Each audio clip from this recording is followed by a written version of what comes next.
नमस्कार. आज मी ते व्हेज जेवण बनवत आहे. सर्वात अगोदर पेस्ट करून घेते. एक टोमॅटो, कांदा, हिरवी मिरची, आलं लसूण मिक्सरमधनं बारीक पेस्ट करून घेते. ओला राजमा घेतलेला आहे, त्याचे दाणे काढून घेते आणि पाण्याने स्वच्छ धुवून घेते.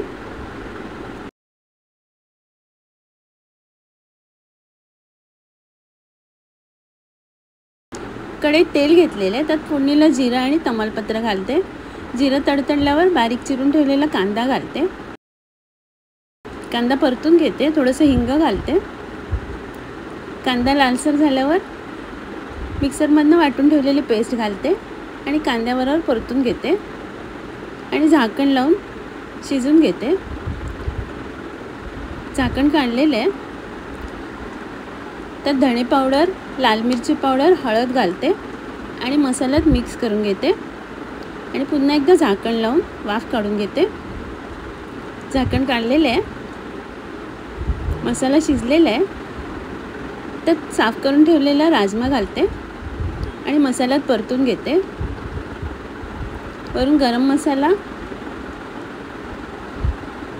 आणि चवीप्रमाणे मीठ घालते. परतून घेते. कसुरी मेथी घालते. थोडंसं पाणी घालून मिक्स करून घेते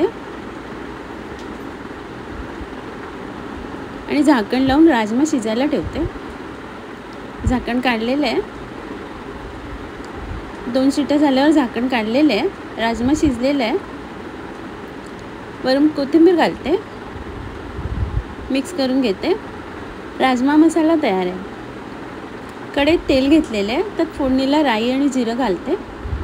राई जिरं तडतडल्यावर बारीक चिरलेला कांदा, हिरवी मिरची आणि कढीपत्ता घालते.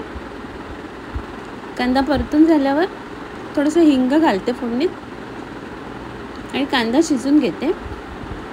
थोडीशी कोथिंबीर घालते आणि परतून घेते. बारीक चिरून ठेवलेला कोबी घालते आणि कांद्यावर परतून घेते. चवीप्रमाणे मीठ घालते आणि कांद्यावर परतून घेते. हळद नाही घातली आहे. आता झाकण लावून भाजी शिजायला ठेवते. 2-3 वेळा झाकण लावून भाजी शिजून घेतलेली आहे. पाणी नाही घातलेलं आहे. वाफेवरच भाजी शिजून घेतलेली आहे. कोथिंबीर घालते आणि मिक्स करून घेते. कोबीची भाजी तयार आहे. इथे कढईत तूप घेतलेलं आहे. त्यात ड्रायफ्रूट्स भाजून घेते. परतून घेते. आता काढून घेते. 1 वाटी वरीचे तांदूळ घालते तुपामध्ये आणि भाजून घेते. किंचित मीठ घालते आणि वरीचे तांदूळ लालसर होईपर्यंत भाजून घेते. इथे 1 वाटी तांदूळ घेतलेले आहे. त्यात 2.5 वाटी पाणी उकळून घेतलेले ते घालते तांदळात आणि मिक्स करून झाकण लावून शिजायला ठेवते. 3-4 मिनिटांनी झाकण काढून पुन्हा एकदा मिक्स करून घेते आणि झाकण लावून शिजायला ठेवते. झाकण काढलेलं आहे. पाणी आटलेलं आहे बऱ्यापैकी. त्यात बारीक चिरून ठेवलेला गूळ घालते आणि गूळ वितळून घेते. गूळ वितळलेला आहे आणि झाकण लावून शिजायला ठेवते. 2-3 मिनिटांनी झाकण काढलेलं आहे. वरीचे तांदूळ शिजलेले आहेत. भाजून ठेवलेले ड्रायफ्रूट्स घालते. मिक्स करून घेते. वेलची पावडर घालते. मिक्स करून घेते. वरीच्या तांदळाचा शिरा तयार आहे. इथे तळ्यासाठी मिरच्या घेतलेल्या आहेत. त्याचा अर्धवट देठ काढून घेते आणि मधून चिरून त्यातल्या बिया काढून घेते.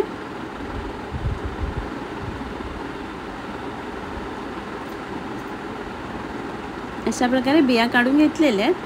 त्यात थोडं थोडं मीठ घालून मिरच्यांना आतून लावून घेते. इथे तांदळाचं पीठ घेतलेलं आहे. त्यात बेसन, थोडासा ओवा घालते, हिंग,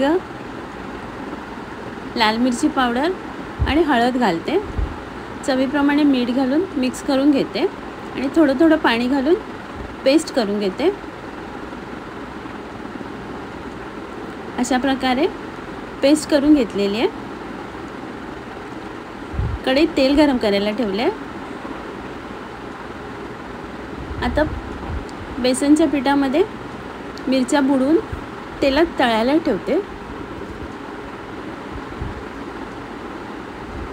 अशा प्रकारे मिरच्या फ्राय करून घेते।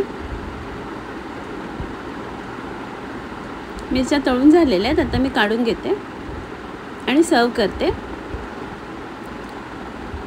आजचा व्हिडिओ पाहिल्याबद्दल खूप खूप धन्यवाद।